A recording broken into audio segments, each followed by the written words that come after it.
Okay, good morning. Still got almost half a cup of coffee. Awesome.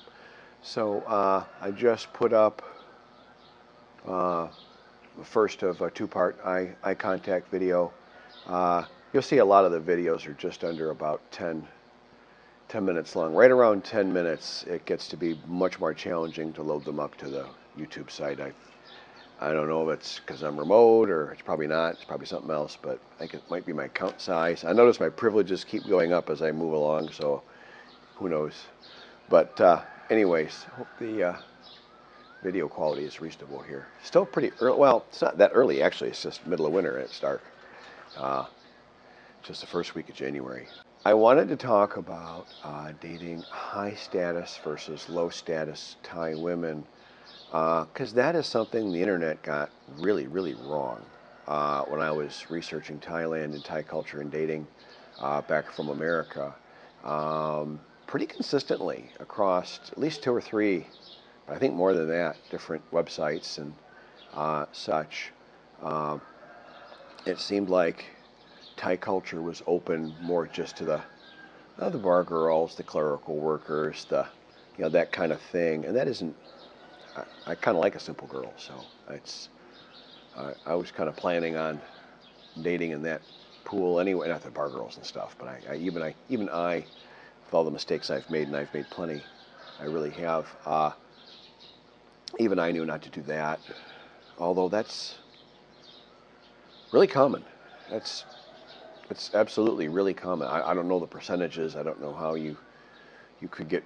You never could get that number, a real number, because a lot of guys. Okay, so what I don't say here is that I don't know how you could ever get that number, because I truly think, and I hesitate to say this, but I think a lot of guys don't realize their wife is a current or former sex worker. Um, I cringe to say that, and I want to specifically say I'm not talking about anybody in particular. I'm just what I've noticed. I travel around a lot. I move around a lot. I pack a backpack every morning, and I spend some time with my Thai wife at her school or one of her school locations. I might spend a half hour. I might spend all day there. I have a motorcycle and a car, and I move around. I go to all kinds of different libraries. I go to occasional expat bar. I go to Thai places for lunch. I go to the gym. I speak enough Thai. I can talk to a number of people and get a number of opinions. And a lot of Thais, once they realize you speak a little Thai, they speak a lot more English than any expat who knew that person for a long time would ever guess. Most Thais know 10 times or 100 times more English than they'll let on. And once you start speaking to them in Thai, they'll talk to you in Thai, and then maybe after several visits, then the more English might come out there. It's a long, drawn-out process, but my point is I have lots of access to lots of different kinds of information, and I'm just going to say that you're never going to know that number about how many expats have married a sex worker, because they don't know. They don't know. They have no idea of who they've married. They never seem to talk to a number of expats. They seem to be completely incurious, not interested, and I don't understand that at all. I don't understand that. That'll never wrap my head around, and I'm going to be super careful what I say, and I'm going to stop talking. But anyway, so that's what I meant to say here, and I avoided the subject and changed it, and that's a mistake, because the video looks awkward as hell. So back to the video. Hopefully I do better. Again, I don't know that many guys here, that many expats here. I have way more Thai friends than expat friends, because I am really deeply immersed, okay? And I'm in the suburbs of basically what's known as a Thai-only city. And there's a lot of expats. I'm sure there's 5,000 expats living there or something, but you don't see them. And there's like a million or whatever, how many millions Thais living there. So it's whatever. You get the idea. But my point is, just putting my earbuds away.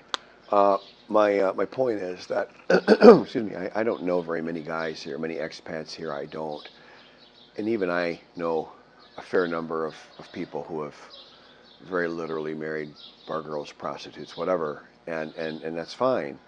But you probably shouldn't be surprised when you start to have problems, with your relationship. And if you marry someone that is in some shape or form or very near periphery of the sex trade here in Thailand, I think,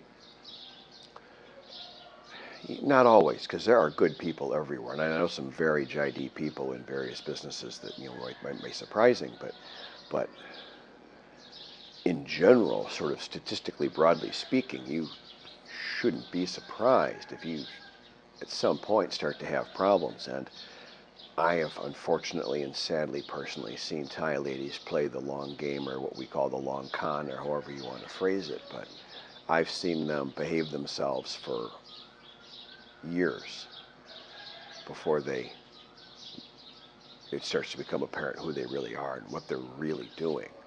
I've talked to personally expats who've been married more than a decade, and then kind of starting to figure out that, I don't know whether they knew, I can't say what someone else really knew, but whether they really knew that they had been scammed or not. In my opinion, they were 100%. But they were starting to see how they had gotten into a very bad financial situation. And the problem with being retired is most of us have kind of a fixed financial opportunity that we're kind of feeding off of, we're living off of, and if that gets damaged or hurt or stolen, or misused, or is no longer there, or whatever, it can be very ugly. And again, I've mentioned it a couple times before. I've personally talked to guys that this has happened to. I know several people this has happened to, and that's one sorry, sad dude at that point, because now you're in real trouble. I mean, as you stay here in Thailand, you're going to become more and more isolated, I think, from your resources and friends and potential support back in your home country. If you've got children, adult children, and you haven't seen them in a long time, there might be some baggage there. Maybe they're not going to help you. If you've got good friends, former business partners, current business partners, I know guys that manage a business remotely from here in Thailand through a partner back in their home country. I know a guy that does that. I'm shocked that works so well for him, and I'm happy for him. He obviously is a smart guy, and he's obviously chosen to trust well, because he's not being screwed, 100% not. He's obviously managed that extremely shrewdly. Most of us don't do that well with that. That's hard. So all these other resources dry up, though, and so if you've dated in that pool of ladies where the blacker-hearted, a lot of professional scammers, amateur scammers, and there's a difference, you can really put yourself at a lot of risk. And so this circles back to dating high status versus low status women. When I was researching Thailand, and upon further reflection, it was at least 3 or 4 articles talked about how, it's the low status women that we kind of get to pick out of and draw from that dating pool. And that's just not true. A woman who's decided she wants a foreign man, any woman can decide at any time for any reason she wants a foreign man and just go on the popular foreign dating sites. And I think you can run into some nice ladies who have just, in their ignorance, have gone on to Thai Cupid or Thai Friendly or Thai Lovely or something, and not realizing there's maybe a better way. But some ladies are a little smarter than that, or care more, or whatever, and I've seen them on, I haven't personally, but I mean, my friends, they've met their lady on Tinder or whatever, and I think that, sometimes that does work. Like I said, you have to be careful of these dating apps. They're really infected with scammers. I think the overwhelming majority of ladies on there are scammers to some level. And we'll end part 1 of dating low versus high status ladies. We'll end part 1 right here, and I'll start cracking on part 2. So, thank you for supporting my YouTube channel. Thank you very much.